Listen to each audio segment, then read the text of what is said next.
force Athéna, hein. Écoutez, c'est un bon démarrage de journée pour lui, je suppose.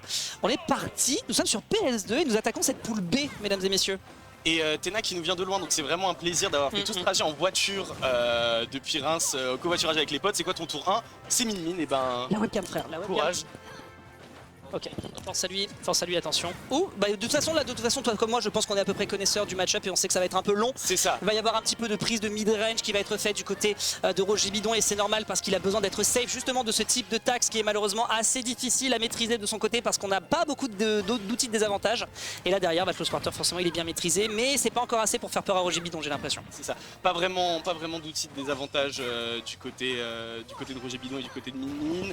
Et les problèmes, dès qu'on commence à se trouver ce genre d'ouverture, ce genre de neutralaire de upper, descente courageuse et audacieuse avec ce down air, mais qui va permettre à Roger Bidon de retrouver son côté du terrain et sa sûreté. Et là justement on le revoit directement avec un excellent upper ici, hein. On a récupéré le saut, c'est une très bon boulot. Ça lui permet de respirer un petit peu parce qu'on le dit, justement le match-up va être un peu difficile, il risque d'être long parce que cette mid-range on le voit qu'on est safe et qu'on se permet quand même d'aller let's trap l'adversaire en étant au center stage. C'est aussi les forces du personnage et justement petit nerf il suite enchaîné par une dash attack, c'est du bon taf pour l'instant, mais c'est pas encore assez convaincant pour tuer. Je pense que si Roger Bidon met pas des win conditions de son côté, ça risque d'être difficile parce que le perso, tu te dis oui je peux mettre des coups par-ci, des coups par-là, mais si on tue pas avec notamment ce mégawatt et qu'on prend déjà 80%, la game va être difficile à vivre. Et ouais, et depuis le début, ce qu'on a, c'est quand même Tena qui arrive par les airs, par ses approches aériennes à faire la différence et à aller chercher Roger Bidon. On a les jump in air et Roger Bidon qui arrive à courir devant lui et qui malheureusement va se SD ici, va pas réussir à retrouver le rebord et va devoir concéder cette deuxième stock. On a un avantage du côté de Tena qui réussit à trouver les ouvertures, qui réussit à trouver les coups décisifs dans ces situations, à laisser Roger Bidon en désavantage et à ne pas le laisser exprimer son jeu. Du côté de Roger Bidon, il faut trouver un peu d'oxygène et c'est peut-être ce down smash qui va être la clé pour repartir. Ouais, là justement on a essayé de trouver avec Ram, ça y est c'est pris, enfin cette prise de stock elle est bonne, elle est validée, elle est sécurisée, mais c'est peut-être déjà trop tard je pense Nolwenn, parce que là on est en train de constater qu'on est à 43%. Du côté de Palutena, je trouve que Tena trouve parfaitement ses entrées en matière avec cette espèce d'angle mort, encore une fois cette diagonale in pour essayer de surprendre sur les autorités de l'adversaire. Par contre si tu tombes dans les travers du perso, non ça va, le Ram qui était mal positionné, hein, ici c'est peut-être des choses à calibrer, puisque nous on le rappelle nous sommes en BO5 pour l'entièreté de ce tournoi, donc il y a encore des choses à faire côté Roger. Il y aura le temps de se calibrer pour Roger Bidon, il y aura le temps de trouver ses marques. Là on le voit, ouais, il y a une tentative de prise d'information, mais alors que Tena a déjà accéléré, Tena a déjà mis un coup sur la pédale et Roger Bidon est, on le voit un peu submergé, il va falloir sortir de la trappe et là... La classique. GI problématique. La classique. On a ce down tilt qui va offrir un backer et qui va offrir cette première game à Tena. Convaincant, Tena pas vraiment inquiété et jamais dans la zone dangereuse, jamais dans des edgeguards douteux. C'est vrai, ouais. Toujours en avantage, toujours mobile. Bah au final, classique en fait, au final finalement du scolaire Palutena tel qu'on le connaît, ça fait un moment que le personnage existe, hein, depuis 2019, donc les gens savent à peu près comment jouer autour. Voilà. Et Roger Bidon c'est peut-être pas tant le cas, donc je le répète, on est en BO5, il y a clairement le temps de prendre l'info, de se dire bon attends, qu'est-ce que j'ai mal fait, comment est-ce que je peux le corriger. Mais ça va se jouer justement dans les prochains échanges. Si jamais on n'arrive pas à s'accorder efficacement en profitant pourtant de cette mid-range sur laquelle c'est son point fort, eh bien il y a de grandes chances que Tena de son côté puisse punir efficacement. Pour l'instant le grattage est bien fait du côté de Roger Bidon, mais c'est le même scénario qu'à la game précédente. Il faut juste faire en sorte que les lignes de la fin de l'épisode soient bonnes.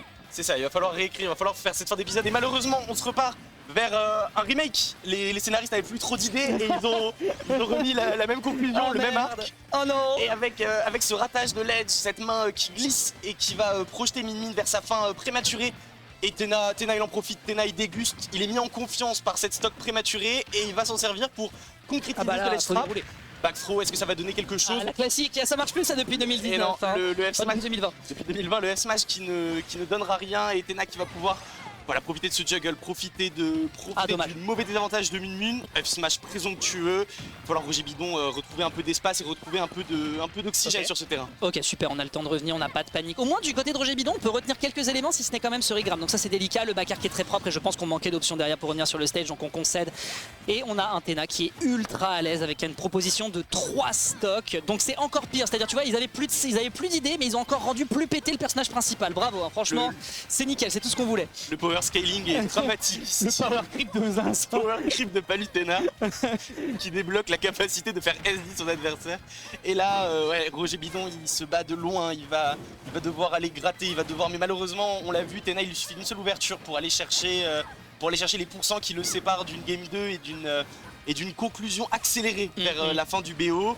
Et là il occupe la plateforme parce que il a compris que Roger Bidon il gérait très bien évidemment l'horizontalité vers sa gauche et sa droite, mais il avait un peu plus de mal sur la hauteur, on en parlait, cet angle mort, ce manquement par le ciel. Et là voilà ce falling back air qui va ouvrir peut-être la phase décisive de la game. Oh, ok, je trouve par contre qu'on a des bonnes décisions du côté de Roger Bidon dans le DESA. À chaque fois on fait un peu attention à comment on revient sur le bord de stage. On avait une belle roll, ce qui fait que Tena l'anticipait un petit peu mal. Juste là c'est les off stage, j'ai l'impression que c'est un peu problématique et justement ça va être le cas ici. Par contre sur le sol je trouve qu'on se positionne bien, on a à peu près conscience de comment on peut faire chier l'adversaire. Juste là c'était un peu de trop et justement Tena qui a bien compris qu'on arrivait un petit peu à patiner dans le DESA lorsqu'on est un peu mis off stage et là justement on en profite. Tena qui pour l'instant nous déroule une game de Warround 1 absolument nickel. Et